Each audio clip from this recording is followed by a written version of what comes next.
to each other. Sorry, if I put a few in here. When it's where the arrow is going, that is plus, and if I want to go the other way, then I have to put in minus. So it depends which side and if I already have it filled in, it's repeating that thing, right? If I say I want to keep on clicking, so it's making these extra lines. Or if I want to have a help line from point to point, I can use that. Or if I want to have a circle from specific points. So these help lines are easy to use to snap if I want to draw something in a specific shape. So what I showed you, I can draw lines myself, and maybe like this. And then to select them, I can use them to make 3D files like balusters, posts, and those kinds of things. Or I can use them to say, okay, these lines are actually, that's my right side. So I go here, say that it's a stringer, it's the right. And these ones, properties, this is my left stringer. And these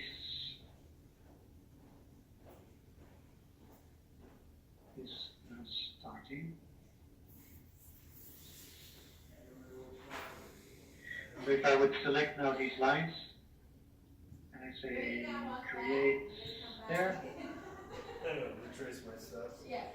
they see that he's making a stair based on this shape, right? I can still play around with this.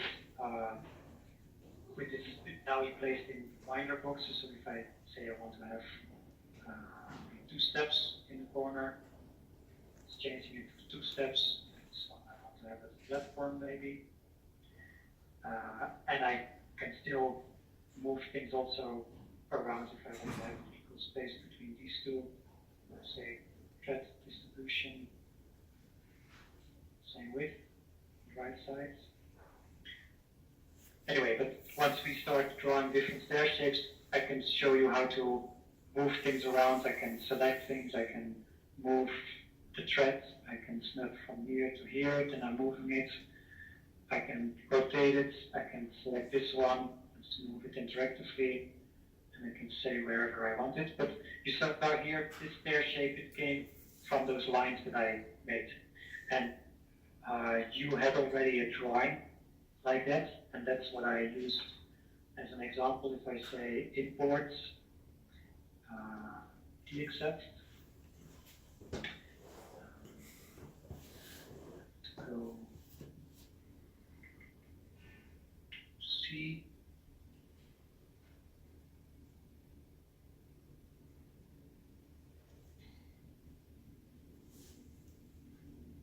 imports big S there. Now you're getting it. And now I say that it's scaled. So one trick, some tricks that I want to explain with it, that I try to explain in the movie. One thing is when he's asking me where to place it, I had my X, Y, Z in the drawing itself somewhere here. So that was my placing point. The next thing he's asking is what angle. If I say 0, then it's placed however you have it in your CAD drawing rotated. And the other thing he's asking is the scale. But it's importing actually the drawing as if it's made in metric. So we do in the background automatically to recalculate it. But if you have your settings in Staircon, and this is the case in your case, you have it here in not in metric but in inches. It's still importing those in metric. So if you import a DXF file, or you say 25.4 equals 1, so that makes that you blow the whole drawing 25.4 millimeters up, which makes it inches. Or you already scale it up in your CAD drawing. So what I did is already I scaled it up in, I use AlphaCam, so I scaled it up in AlphaCam 25.4 times bigger, so it will speak in millimeters, and when I import it, I say scale 00 because it's already in the right format.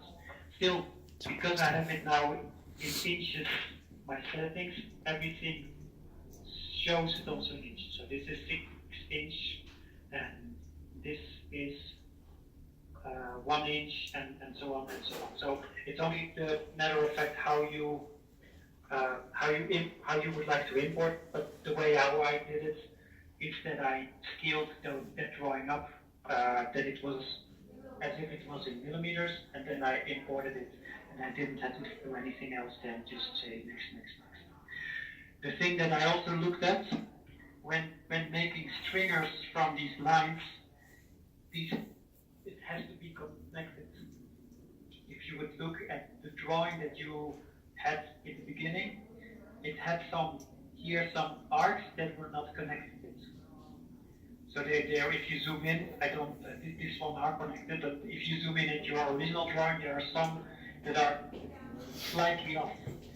And I use the function, because I'm lazy, in AlphaCam, there's an AlphaCam function that I can say, this line and this line I want to have connected. And then it makes automatically a specific arc that fits to both. So that's the thing that I did actually in AlphaCam, just to make this line nice, smooth, connect with different arcs. So you see here, all these arcs are connected to the endpoints.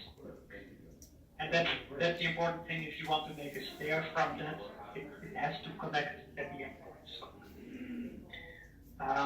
The other thing I did is to extend the lines that we start with the stair until here, and afterwards I make a bullnose step from it, and then the stringer will go automatically to the back, but I still have the stair start from this part. Okay, so if I want to make a stair, I have to click on those lines.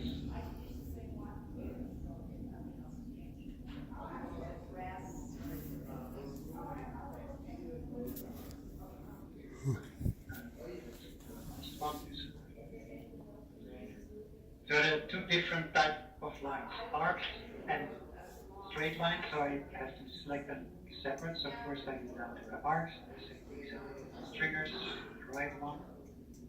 Okay, this one here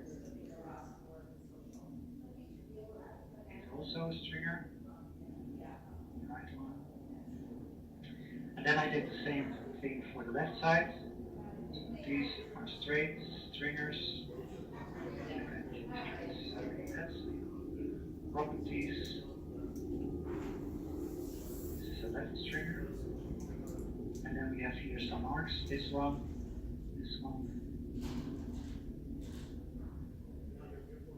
and this one goes all the way down.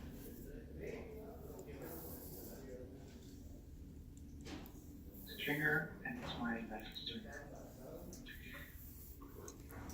Important here is to say Staircon has to start from here, so this I also say that it's starting the stair. So now I just select again those lines.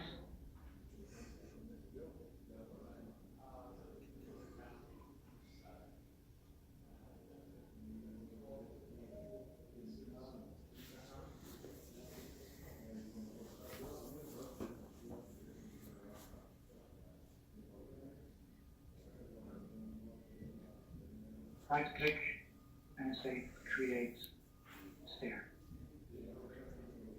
So you apply.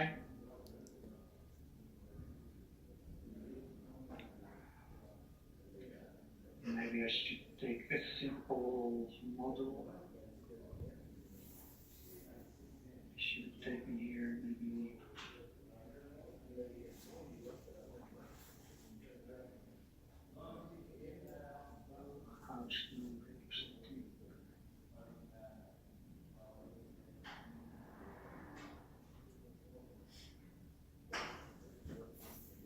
I have, because I